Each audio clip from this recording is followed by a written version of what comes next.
All right, so let's do an example. We have, in this figure, suppose that Barbara's velocity relative to Alex is a constant VBA equal to 52 kilometers per hour, and car P is moving in the negative direction of the x-axis.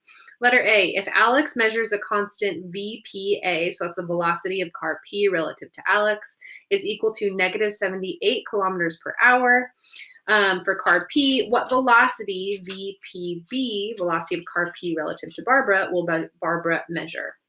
So we know that VBA, the velocity of Barbara relative to Alex, is equal to 52 kilometers per hour. We also know that the velocity of the car P relative to Alex is equal to a negative 78 kilometers per hour. And we want to know what the velocity of car P relative to Barbara is.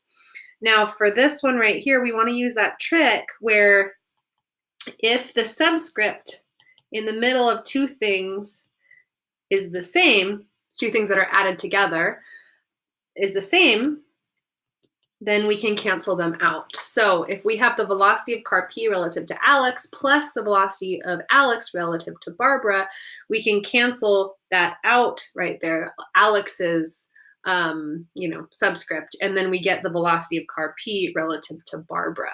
So this is only when those subscripts work out though, and when you add them together. So we know the velocity of car P relative to Alex.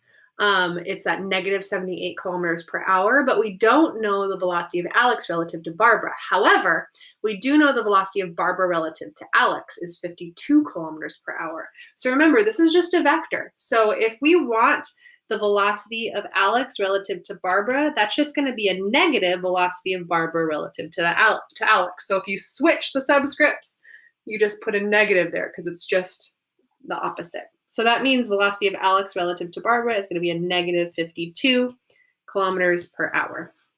So now we can plug in our numbers. We get velocity of car P relative to Barbara is equal to a negative 78 kilometers per hour minus 52 kilometers per hour. And so we end up getting the velocity of car P relative to Barbara is equal to a negative 130 kilometers per hour, which makes sense because Barbara is moving in the positive direction, car P is accelerating in the negative direction, or moving in the negative direction to begin with. Letter B. If car P brakes to a stop relative to Alex and thus relative to the ground, so what this tells us is that Alex is at rest, even though it doesn't explicitly say it, but Alex is at rest because it's also relative to the ground. We're braking to a stop. In time t equals 10 seconds, at constant acceleration, what is the acceleration A, the acceleration of car P relative to Alex? So acceleration of car P relative to Alex, we're just going to use a constant acceleration equation here. So we get the final velocity of car P relative to Alex minus the initial velocity of car P relative to Alex divided by time. So we know the initial velocity of car P relative to Alex. That's going to be that negative 78 kilometers per hour. The final velocity of car P relative to Alex will just be 0. However, we have our time in seconds, so we need to convert that to meters per second before we can plug anything in. So the initial velocity of car P relative to Alex is equal to that negative 78 kilometers per hour. Converting that to meters per second, in 1 kilometer, there are 1,000 meters. And then in 1 hour, there are 3,600 seconds.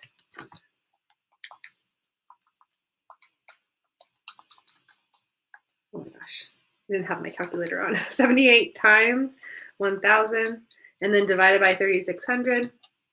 We get 21.67, and that's a negative 21.67. meters per second. So finding the acceleration of car P relative to Alex, we get 0 minus a negative 21.67 meters per second divided by, what was that, 10 seconds? Yeah, 10 seconds, which is equal to 2.16 meters per second. Really, it's 2.17. So that is our answer for letter B. And then letter C, It says, what is the acceleration APB of car P relative to Barbara during braking? So APB, now this will be equal to the acceleration of car P measured by Alex, because we know Alex and Barbara are both going at a constant velocity. So because of that, we know that the acceleration that they both measure for something else that's accelerating is going to be the same. But we can actually prove it as well. So we get the acceleration of car P measured by Barbara will be the final velocity of car P measured by Barbara minus the initial velocity of car P measured by Barbara divided by the time. So again, it's 10 seconds. Now, we know the initial velocity of car P measured by Barbara because we found it for that part A. So the initial of car P measured by Barbara is at negative 130 kilometers per hour, which again, we need to change to meters per second, kilometers, 1,000 meters, and then 1 hour, 3,600 seconds. So the initial we get is 130 times 1,000 divided by 3,600. And that's 36.11, so negative 36.11 meters per second.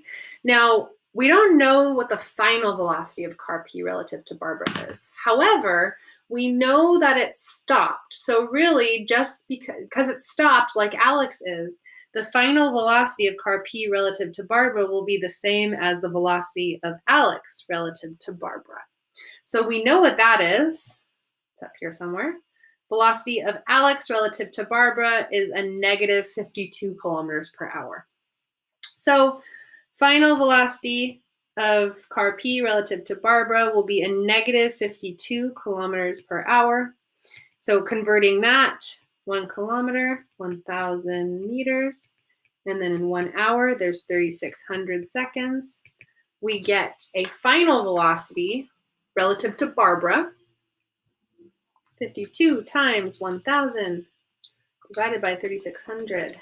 We get negative 14.44 meters per second.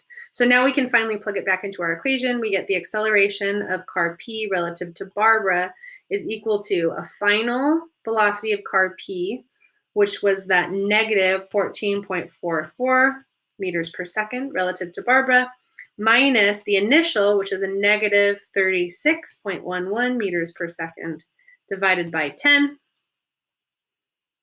So negative 14.44 plus 36.11 divided by 10. We get the same thing we got for the acceleration of car P measured by Alex, which is 2.17 meters per second squared.